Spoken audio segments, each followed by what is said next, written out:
आदिकाल में लौकिक साहित्य। आदिकाल में पूर्वोक्त प्रमुख प्रवृत्तियों के अतिरिक्त स्वच्छंद रूप में लौकिक विषयों पर ग्रंथ लिखने की प्रवृत्ति भी मिलती है।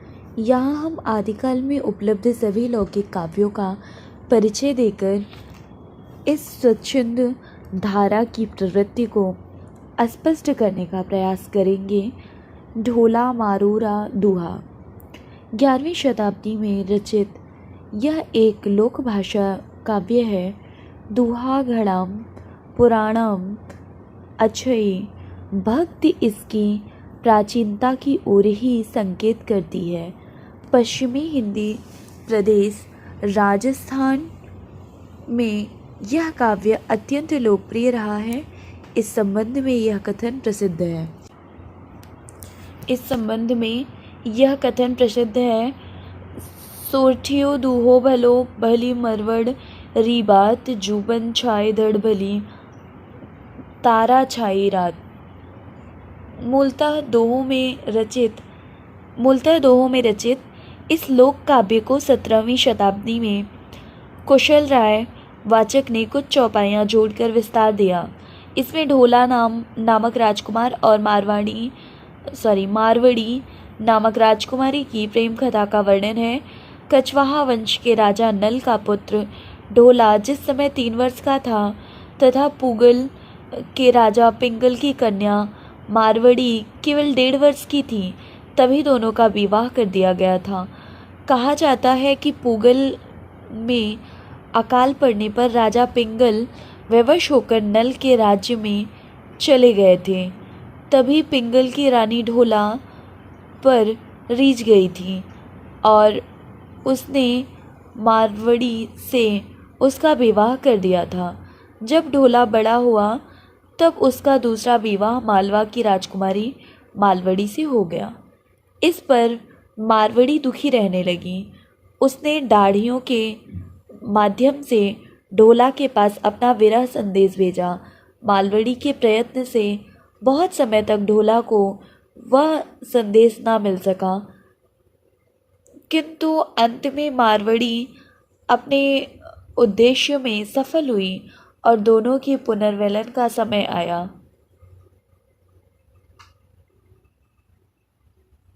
यह लोक प्रेम गाथा आदिकालीन श्रृंगार काव्य परंपरा की एक महत्वपूर्ण कड़ी है।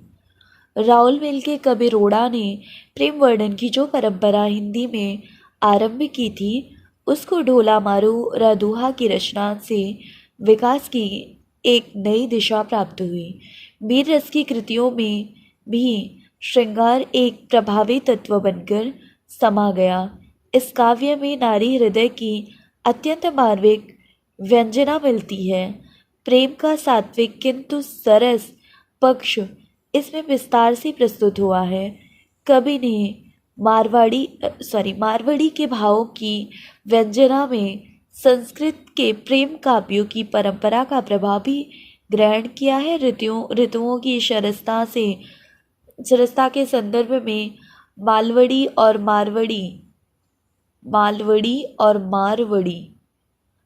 के विरह वर्णन हृदय पर स्थायी भाव डालते हैं। ढोला मारूरा दूहा का मूल रूप दोहों में मिलता है।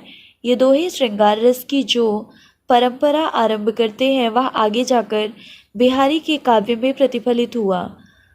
मारवड़ी के वियोग और संयोग के चित्र इन दोनों में अधिक भावपूर्ण बन पड़े, जबकि बिहारी के दोहों की नायिका के संयोग एवं वियोग चित्रों में कला पक्ष की प्रधानता है। डॉक्टर राजेंद्र प्रसाद द्विवेदी, नरोत्तम दास स्वामी, विश्वनाथ प्रसाद मिश्र आदि विद्वानों ने इस काव्य के भाव गांधीर्य को परिष्कृत लोक रुचि का प्रतीक माना है। जयचंद्र प्रकाश और जयमयंक जसचंद्र का इन कृतियों का राठौड़ी ख्यात में उल्लेख मिलता है, किंतु अभी तक ये उपलब्ध नहीं हुई है।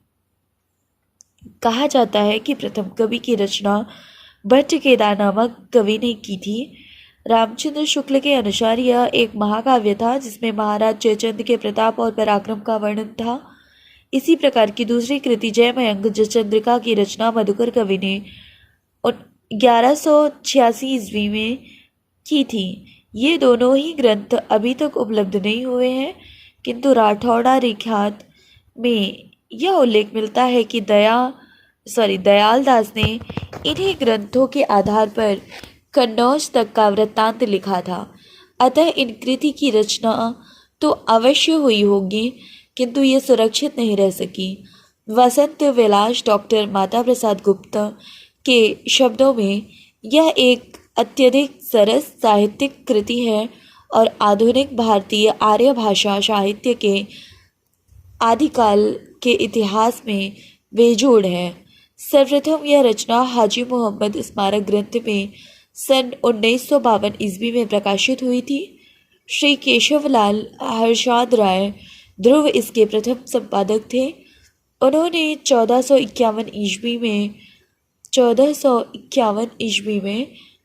ईस्वी की एक हस्तलिखित प्रति के आधार पर इसका संपादन किया था। इससे इस कृति की रचना का काल 1451 से पूर्व होना चाहिए। डॉक्टर माता प्रसाद गुप्त ने विभिन्न प्रमाण देकर यह मत निर्धारित किया है कि यह रचना अधिक से अधिक विक्रमी 14वीं शती के मध्य ईस्वी 13वीं शती की होनी चाहिए। इस कृति के रचयिता का पता नहीं चल सका है। इसमें 84 दोहों में वसंत और स्त्रियों पर उसके विलासपूर्ण प्रभाव का मनोहारी चित्रण किया गया है। इस काव्य में प्रकृति और नारी दोनों का मदोन्मत्त स्वरूप श्रृंगार रस की तीव्र धारा प्रवाहित करता है। आदिकाल को विद्वानों ने अब तक वीरगाथाओं और धार्मिक उपदेशों का ही युग माना था। वसंत विलास ने रावलवेल के श्रृंगार भावना को चरम सीमा पर पहुंचा दिया है।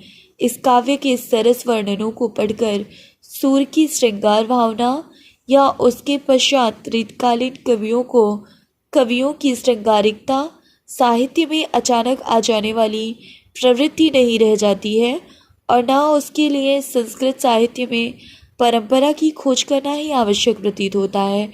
इस कृति में आदिकाल के जनजीवन का वह सरस पक्ष उभरता है जिसे आचार्य रामचंद्र शुक्ल शायद तलवारों की झंझनाहट के आधिक्य के कारण नहीं सुन पाए थे। स्त्री पुरुष प्रकृति तीनों में अजस्ट बहती मदोन्मत्ता का इस काव्य में जैसा चित्रण मिलता है वैसा रीतिकालीन हिंदी कवि भी नहीं कर सके।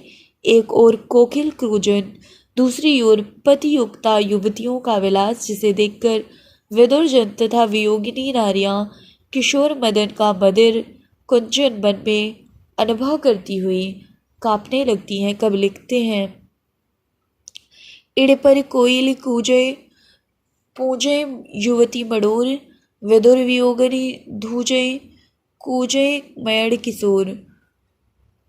इस काव्य की भाषा से ही पिंगल सरस ब्रजभाषा का रूप लेती प्रतीत होती है।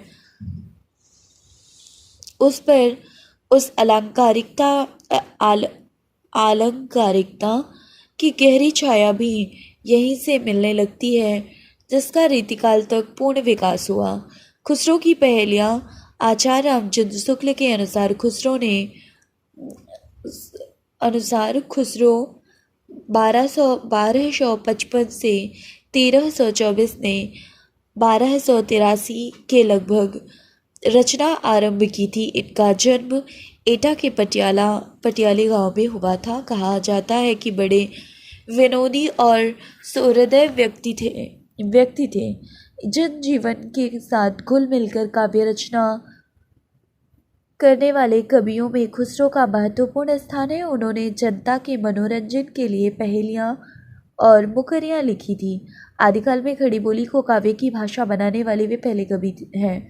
उनके द्वारा रचित ग्रंथों की संख्या 100 बताई जाती है, जिनमें अब 20-21 ही उपलब्ध हैं। खालिकबारी, पहेलियाँ, मुकरियाँ, दो सुखने, गज़ल आदि उनमें अधिक प्रसिद्ध हैं। कुछ लोग कहते हैं कि अमीर खुसरो नामक कई व्यक्ति हुए हैं, अतः इन सब रचनाओं को पहेलीकार अमीर खुसरो की रचना मानना एक भ्रम है।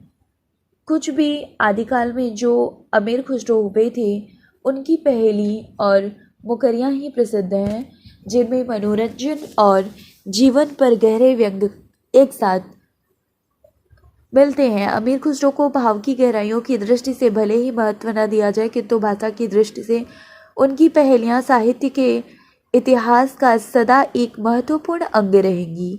वस्तुतः उनके काव्य में खड़ी बोली काव्य बनने का सफल प्रयास कर रही थी। उनकी भाषा के ऐतिहासिक महत्व को समझने के लिए एक पहेली यहाँ प्रस्तुत है। तरवर से एक तिरिया उतरी, उनने बहुत रिझाया, बाघ का उसने नाम जो पूछा, आधा नाम बताया। आधा नाम पिता का प्यारा, पूछ पहेली गोरी। अमीर खुसरो यूँ कहें, अपनी नाम न बोली निबोरी। पहेली रचना की इस शैली का हिंदी काव्य में आगे विस्तार हुआ, किंतु रहस्य प्रवृत्ति के विकास पर उसका प्रभाव अवश्य पड़ा। चमत्कार और कुतूहल की प्रवृत्तियाँ भी खुसरो की प्रेरणा से हिंदी काव्य में विशेष स्थान पाने लगी। फलतः रीतिकाल में कुतूहल काव्यों की एक लंबी परंपरा चली, जिसका अभी तक किसी ने अध्ययन नहीं किया।